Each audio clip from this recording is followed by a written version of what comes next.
오늘 예수님께서 기도에 대한 교훈을 우리에게 해주십니다. 기도는 성경에 하나님을 믿지 않는 사람들도 기도를 한다고 합니다. 자신들이 만들어 놓은 우상에게 절하면서 그들이 바라고 원하는 것을 요청하지요. 그들이 하는 기도와 우리 예수 그리스도를 믿는 우리들이 하는 기도는 무엇이 다를까요? 물론 그들이야 죽은 신에게 하는 것이지만 오늘 본문이 의미하는 거고 가르쳐주는 것은 기도를 어떻게 하느냐, 기도의 방법에 대한 이야기입니다. 그렇게 죽은 우상 신들을 믿고 그들에게 구하고 간구하는 그러한 저들은 그들이 믿는 신과 때때로 흥정을 합니다. 자신의 기도를 들어주면 네, 이것도 하고 저것도 하겠다는 식이죠. 또는 뇌물을 갖다 바치면서 돈을 주면서 자기 편에 좀 좋게 이것저것 들어달라고 조종을 합니다. manipulate이라고 하죠, 영어로. 혹은 그들의 신에게 자기는 얼마든지 그들의 신에게서 복을 받을 만한 자격이 있다고 주장하면서 안 해주면 이렇게 하겠다는 협박하듯이 그렇게 축복해달라고 합니다. 여러분 소다머신 아시죠? 소다머신이나 스낵머신 이렇게 왜 빌딩 안에 들어가 있는 거기다가 이렇게 그 원하는 돈 1불이고 얼마를 집어넣으면은 캔이 나오게 돼 있죠. 스낵 같은 게 떨어져 나오게 되어 있습니다. 근데 때때로 안 나오죠, 그게. 그죠? 안 나면 주로 어떻게 하죠? 칩니다, 나오라고. 발로 차기도 하죠. 그럼 어떻게 하다가 떨어지기도 하고 나오기도 합니다. 좀 그렇게 생각을 해봤습니다. 저 사람들이 믿는 신이라고 하는 어쩌면 저렇게 자기가 이렇게 했는데 당연히 안 해줘, 안 해주면은 어떻게 하고 치듯이 그렇게 저들은 축복해달라고 합니다. 그러나 우리 하나님 아버지에게 기도를 드리는 성도들의 기도는 그런 것들과는 전혀 다르지요. 우리 성경의 하나님은 우리의 무슨 뇌물을 받거나 해서 조종당하시는 분이 아닙니다. 우리가 흥정한다고 들어주는 분도 아닙니다. 물론 서원의 기도는 있지만 기도의 출발, 그 근거가 다르지요. 하나님으로부터 출발하는 것입니다. 우리 하나님 아버지는 모든 것을 다 갖고 계신 분이기 때문에 여러분에게서 무엇이 필요한 분이 아닙니다.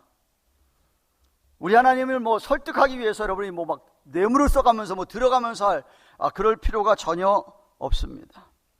하나님은 우리들의 마음을 꿰뚫고 계십니다. 정말 하나님 앞에 하나님 나는 축복받을 만한 자격이 있습니다, 해주셔야 됩니다 라고 말할 수 있는 사람이 이 세상에 아무도 없습니다. 다 죄인이기 때문에 그렇습니다. 우리의 기도는 하나님과의 관계 속에서 하나님과 개인적인 교제를 나눈 하나님과의 릴레이션십에서 꼭 필요한 게 기도입니다. 관계라고 하는 것이, 교제라고 하는 것이 일방적으로 한 사람만 이야기하는 게 아니듯이 하나님과의 교제에서 하나님께서 우리에게 주시는 말씀을 듣고 우리가 하나님 앞에 우리가 말하는 것, 교제하는 것, 대화하는 것, 바로 그것이 기도입니다. 하나님 우리를 만나서 우리와 대화하기를 원하시는 인격적인 하나님이시라는 말입니다. 그저 복을 달라고 하는 우상 신에게 하는 기도들과 달리 하나님은 우리가 하나님의 임재 안에 우리가 들어가서 하나님과 아주 가까운 교제를 하기를 원하시는 것이죠. 하나님과 커넥트 되기를 원하시는 거예요. 여러분 살아가다가 어떤 사람과 디스커넥트 된 사람들이 있잖아요. 하나님은 여러분과 디스커넥트 하기를 원하지 않았어요. 하나님과 여러분 연결되어 있기를 하나님이 원하시는 거예요. 그 포인트가 여러분의 기도라 이거죠. 다만 하나님과 이렇게 교제하는 가운데 대화하는 중에 재림이 가까울수록 이 세상이 더욱 악해져서 이 세상에서 하나님 나라 백성으로 살아가기에 그의 자녀로 살아가는 것이 힘들기 때문에 우리에게 그 힘든 것들을 아뢰라고 하시는 것이에요. 고난이 있기 때문에 우리를 대적하는 사단 마귀를 물리치기 위하여 기도하라고 합니다.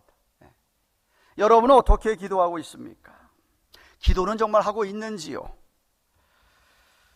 지난 주일에 17장 마지막 부분을 보면서 성경을 하나님의 말씀을 알고 믿는 모든 사람들은 하나님 아버지를 사랑하게 되어 있고, 그리고 다시 오실 영광의 주님 재림을 손꼽아 기다린다고 그랬습니다. 예수님께서 세상을 심판하시기 위하여 오시는데 그때가 언제인지는 아무도 모르지만 그리 멀지 않았다고 생각하기 때문에, 아니 우리는 언제 이 세상을 떠날지 모르기 때문에 혹시라도 아직 그것이 준비가 안 된 사람, 세상의 종말을 맞이할, 주님을 맞이할 준비가 안 된 사람이 있다고 한다면 더 늦기 전에 지금 믿어야 된다고 말씀을 드렸습니다. 그리고 18장에 들어와서는 재림을 기다리며 이 종말을 살아가는 성도들에게 예수님께서는 이렇게 신앙생활을 해야 되는데, 그 중에 오늘 첫째가 기도에 대하여 가르쳐주고 있습니다. 특히 오늘 본문에서 한 불의한 재판관 앞에서 끈질기게 강청하는 한 과부의 비유를 말씀하시면서 우리에게 어떻게 기도해야 할 것을 말씀하고 계십니다. 1절 말씀 보십시오. 항상 기도하고 낭망하지 말아야 할 것을 저희에게 비유로 하여라고 그랬습니다. 마지막 8절에서 보시면은 주의 인자가 다시 오시는 날에 한 것을 보면, 또 7장에서도 마찬가지였고, 문맥상 이 전체 문맥은 종말 주님의 재림을 기다리면서 그러한 문맥 안에서 우리에게 항상 기도해라, 낭망하지 말고 기도하라라고 그것을 가르쳐 주시기 위해서 오늘 비유의 말씀을 하신다라고 합니다. 재림을 기다리면서 늘 우리가 기도해야 하는데, 재림이 늦는다고 낙심하지 말고 기도하라는 것입니다. 우리가 하나님께 말하는 기도는 아까 처음 얘기했듯이 우상신에게 하는 그들의 기도가 달리, 우리가 무슨 하나님 앞에 하나님 나 이거 저거 주셔야 됩니다, 필요합니다, 내가 필요한 기도 제목들을 작성해가지고 무슨 고지서를 내미듯이 주면서 즉각적으로 빨리 이거 응답해 줘야 된다, 즉각적인 결과를 기대하는 것, 그 기도 아닙니다. 기도라고 하는 것은 오늘 본문에서도 이야기하듯이 끈기를 가지고 하나님께 계속 말하는 겁니다. 무엇을? 하나님 원하시는 것, 하나님이 내게 원하시는 것이 하나님의 때에 응답할 줄 믿고 오늘도 내일도 포기하지 않고 끝까지 끈기 있게 강구하는 것이라는 말입니다. 여기 낭망하다라고 하는 에카켄이라고 하는 헬라의 원어를 보니까 악에게 지다, give in to evil, 혹은 마음을 잃다, lose heart, 이런 뜻이더라고요. 우리말 번역에 낭망하다는 번역이 잘 된 거예요. 낙심하다는 번역이 참 잘 된 것이죠. 하나님은 저와 여러분들이 어떤 모양이든지 하나님의 응답이 있을 때까지 마음을 잃지 말고, 악에게 지지 말고, 포기하지 말고 믿음으로 계속 기도하기를 원하십니다. 그래서 이 교훈을 강조하기 위해서 예수님은 한 비유를 말씀하십니다. 2절과 3절 보십시오. 가라사대 어떤 도시에 하나님을 두려워 아니하고 사람을 무시하는 한 재판관이 있는데, 그 도시에 한 과부가 있어 자주 그에게 가서 내 원수에 대한 나의 원한을 풀어주소서 하되 라고 하였습니다. 이 비유에 두 사람이 등장합니다. 하나는 하나님을 모르는, 하나님을 경외하지 않는 불의한 재판관입니다. 분명히 그런 권세도 하나님이 주었는데, 하나님이 허락한 그런 권세지만 하나님을 무시하는 사람이기 때문에 자기가 능력이 있어서 그 자리에 올라온 줄 알고 권세가 없는 평범한 사람들을 무시합니다. 특별히 약자들을 더 무시합니다. 그래서 이 한 과부는, 또 한 사람 나오는 이 한 과부는 억울한 일을 당했기 때문에 이 재판관에게 정의를 호소합니다. 만약 이 재판관이 하나님을 두려워하는 자였더라고 한다면 당연히 억울한 과부의 사정을 들어주고 공정하게 재판하였을 것입니다. 아니, 율법에 보면 고아나 과부에게는 정말 더 공정하게 해야 되고 자비를 베풀어야 하는 것을 이야기하기 때문입니다.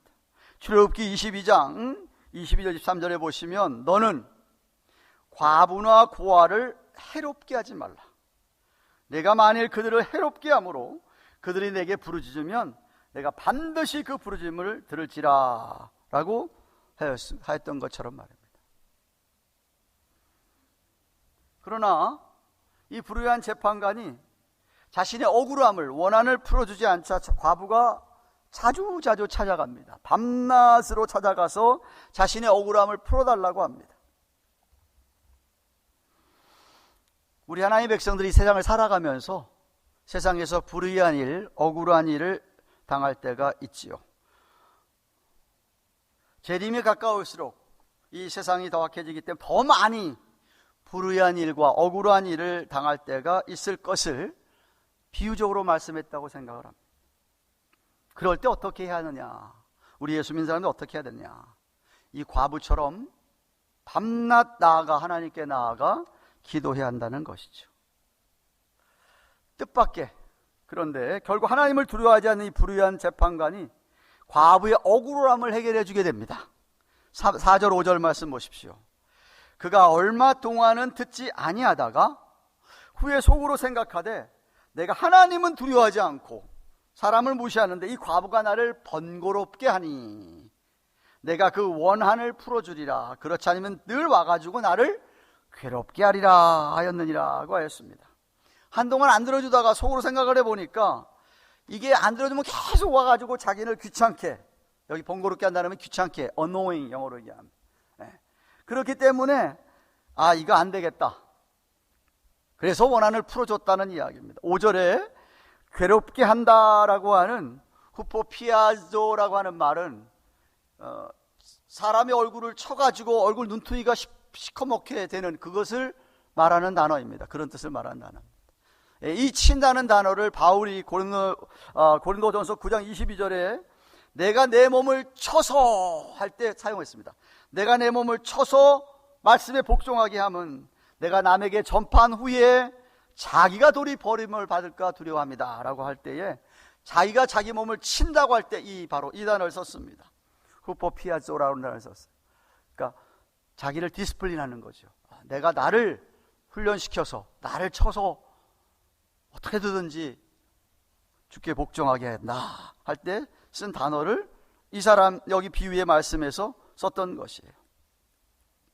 비록 이 불의한 재판관이 하나님도 안 두려워하고 사람도 그렇게 무시하지만 자기 몸이 다칠 것 같아서 들어준다는 이야기죠.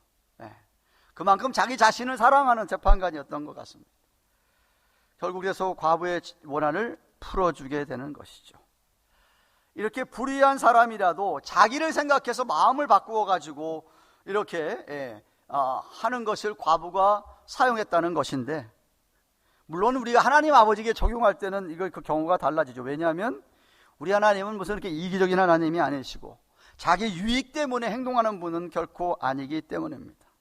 하나님이 우리의 기도에 응답하시는 것은 하나님의 인자하신, 하나님의 긍휼이 많으신 성품에 근거하는 것이죠. 하나님 자녀를 향한 무한한 사랑이 있기 때문에 기도에 응답하시는 것입니다. 그래서 예수님이 7절 말씀 보십시오. 중요한 단어가 하물며입니다. 하물며. 그런 불의한 재판관도 자기 귀찮게 할까봐 들어주는, 이거는 의로운 재판관이신 하나님께서 하물며 그 밤낮 부르짖는 택하신 자들의 원한을 풀어주지 아니하겠느냐, 저희에게 오래 참으시겠느냐라고 하는 것입니다. 불의한 재판관도 자기가 더 이상 괴롭힘을 당하지 않기 위하여서 과부 원한을 풀어주는데, 하물며 의로운 재판관이신 하나님이, 자비와 긍휼이 풍성하신 하나님이 그 사랑하는 택하신 자들의 밤낮 부르짖는 원한을 풀어주지 않겠느냐는 말씀입니다. 이 7절에서 아주 중요한 문구가 뭐냐 하면 택하신 자들의 원한입니다. 밤낮 부르짖는 택하신 자들의 원한. 아무나 그렇게 부르짖는다고 들어주는 것이 아니라는 말씀입니다. 하나님께서 스스로 선택하신 분, 하나님께서 스스로 선택해서 자기 자녀를 삼아준 바로 우리들의 밤낮 부르짖는 기도를 들으신다는 것입니다. 자신이 선택해서 자녀를 삼았으니까 자기가 책임을 지겠다, 그런 말씀이지요. 오래 참지 않고 해결해 주겠다라고 합니다. 결국 이 말씀은 우리에게 우리가 믿는 하나님에 대한 우리의 신뢰가 어떤가 하는 것을 묻고 있는 것입니다. 정말 이런 진리의 하나님의 말씀을, 이런 하나님을 정말 믿느냐? 정말 믿느냐? 믿는다면 억울한 일, 불의한 일을 당했을 때 이렇게 밤낮 하나님 앞에 끈질기게 기도하지 않을 수 없다라는 것이죠. 문제는 이 믿음이 없거나 하나님을 그렇게 믿지 않거나 아니면 믿음이 너무 작아서 끈질기게 기도하지 않는 것입니다. 그래서 8절 말씀 보십시오. 내가 너에게 이르노니 속히 그 원한을 풀어주시리라. 그러나 인자가 올 때, 예수님 재림하실 때 세상에서 믿음을 보겠느냐 하시니라고 하신 거예요. 원어에 의하면은 여기 믿음을 보겠느냐, 우리말에 그냥 믿음을 보겠느냐인데 여기 믿음 앞에 정관사가 붙어 있습니다. 그 믿음, ten pistis, 그 믿음을 보게. 어떤 믿음? 하나님 그런 분인 줄 알고 이 과부처럼 하나님 앞에 끈질기게 끈기 있게 기도하는 믿음. 재림을 기다리면서 이 세상에서 당하는 불의한 억울한 일을 놓고 하나님 앞에 밤낮 믿음으로 기도하는 자를 하나님께서 찾으신다라는 것입니다. 우리 하나님께서는 언제나 인자하시고 선하신 분이시기 때문에, 자비와 긍휼이 풍성한 분이시기 때문에 그것을 믿으면서 그렇게 끈질기게 기도한다는 말입니다. 혹시 여러분 가운데 조금만 무슨 일을 당하면 금방 낙심하고 침체되어서 아무것도 하지 아니하는, 마치 하나님 아버지가 안 계신 것처럼, 아니 뭐 있어도 자기랑은 별로 관계가 없는, 자기랑 아주 멀리 떨어져 있는 분으로 생각하는 사람은 없습니까? 아니면은 한두 번 기도해보고 아닌가 보다 이렇게 포기하지는 않으십니까? 사랑하는 가든교회 교우 여러분, 마지막 때를 살아가는 성도들은, 우리 주님의 재림을 간절히 기다리는 성도들은 오늘 성경에서 이야기하는 이런 믿음으로 기도하며 살아갑니다. 성도들에게 하나님의 공의와 정의가 나타나기를 위하여서 밤낮 간구합니다. 여러분은 어떠합니까? 물론 이 세상에서 이런 불의한 일, 이런 무슨 억울한 일을 당하지 않는 사람에게야 이 말씀이 별로 해당이 되겠습니까? 그러나 이 험한 세상을 살아가면서 하나님의 일을 열심히 하고자 할 때에 반드시 어려움은 찾아오게 되어 있습니다. 진짜 참믿음 가지고 이 마지막 때를 살아가는 사람은 당연히 어려운 일을 당할 수밖에 없지요. 그래서 바울이 데살로니가 교회에게 데살로니가전서 3장 13절 이렇게 하십니다. 그들을 위해서 기도하는 것인데, 말세를 살아가는 그들에게 너의 마음을 굳게 하시고 우리 주 예수께서 그의 모든 성도와 함께 강림하실 때에, 재림하실 때 우리 하나님 아버지 앞에서 거룩함과 흠이 없게 하시기를 원하노라 라고 한 것이죠. 참믿음으로 살아가기 위해서는 마음을 굳게 해야 된다. 어려움이 닥친다 하더라도 낙심하거나 낭망하면 안 된다. 어려움이 오는 것을 당연하게 여기고 믿음으로 끈질기게 밤낮 하나님께 간구해야 된다는 것이 필사적으로 말입니다. 예수님께서 산상수훈, 예수님 첫 번째 하신 설교입니다. 제자들에게 첫 번째 하신 설교 가운데 여러분이 잘 아는 주기도문, 기도를 가르쳐달라고 할 때 주기도문을 가르쳐 주셨어요. 6장에서. 그리고 나서 7장에 와서 여러분이 너무나도 잘 아는 말씀, 구하라 그러면 너에게 주실 것이고, 찾으라 그러면 찾을 것이고, 눈을 두드리라 그러면 너에게 열릴 것이니, 구하는 자마다 얻을 것이고 찾는 이가 찾을 것이고 두드리는 이에게 열릴 것이니라 라고 마태복음 7장 7절 8절에서 하지 않았습니까? 구하고 두드리고 그리고 찾고, 이 끈질기게 하나님 앞에 끈기 있게 persistent한 prayer를 지금 강조하고 있는 것이죠. 물론 사실 별로 억울함이 없다면, 별로 불의한 일도 안 당한다면 그렇게 기도하지 않겠지요. 아니면은 믿음에 문제가 있어도 그렇게 끈질기게 기도하지 않을 것입니다. 사랑하는 여러분, 말씀을 맺습니다. 우리 성경에 나타난 우리 하나님, 우리가 믿는 우리 하나님은 항상 옳은 결정을 하시는 분입니다. 얼마든지 저와 여러분이 신뢰할 만합니다. 하나님의 뜻은 언제나 선하십니다. 그리고 하나님의 뜻은 반드시 이루어집니다. 주기도문에서도 가르쳐 주셨듯이 기도는 우리가 원하는 것을 막무가내로 요청해서 받아내는 것이 아닙니다. 그것은 세상의 우상 신들을 믿는 자들이 하는 기도입니다. 우리 성도들의 기도는 하나님과 대화를 나누며 하나님과 교제하는 것입니다. 하나님 여러분과 함께 만나서 좀 교제하기를 원하세요.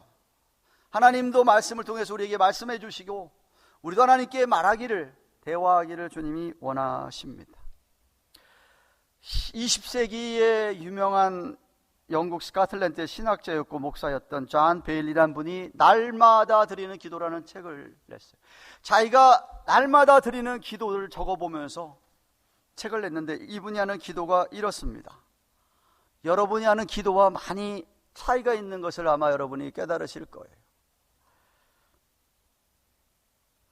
내 영혼의 영원하신 하나님, 오늘 첫 생각이 당신이게 하시고 오늘 첫 바람이 당신을 향한 예배이게 하시고 오늘 첫 말이 당신의 이름이게 하시고 오늘 첫 행동이 당신 앞에 무릎 꿇는 기도이게 하소서. 세상을 살되 세상에 속하지 않게 하시고 세상에서 뭘 사더라도 그것에 그 아무것도 소유하지 않은 것처럼 살게 하소서. 만일 내가 아무것도 가지고 있지 않다면 모든 것을 소유한 사람처럼 살게 하소서.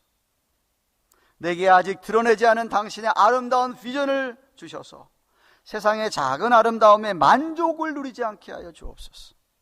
이 지구와 인간이 사라지고 없어지며 태양과 우주도 언젠가는 종식되어도 오직 당신만은 홀로 남아 존재하실 것이며 모든 것이 당신 안에 존재함을 찬양합니다. 내게 보이지 않는 것을 깨달을 수 있는 능력을 주시고 이 세상은 나의 영원한 집이 아니라고 하는 강한 믿음, 강한 의식을 갖게 하시며 유한한 이 세상의 그 어떤 것에도 만족하지 않는 마음을 주시니 감사드립니다. 매일 이런 기도를 드렸다고 합니다. 하나님께 뭐 달라고 하는 기도가 아니었어요. 우리 원하는 것 요청하는 기도가 아니었어요. 근데 만약 우리가 정말 하나님의 택함을 입은 자녀라고 한다면 이 땅을 살아가면서 때때로 불의하고도 억울한 일을 만나기 때문에 그 문제를 해결해 주실 분이 하나님 아버지시기 때문에 그때는 더 간절히 더 끈기 있게 밤낮으로 기도해야 합니다. 그러면 하나님의 때에 반드시 응답하십니다. 응답하는 시간이 길어질 수는 있을지 몰라도 반드시 기도 응답하실 줄을 믿는 것이죠.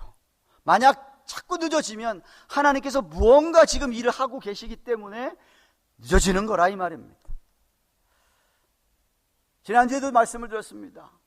마지막 계시록 22장 맨 마지막 절, 아멘 주 예수여 어서 오시옵소서.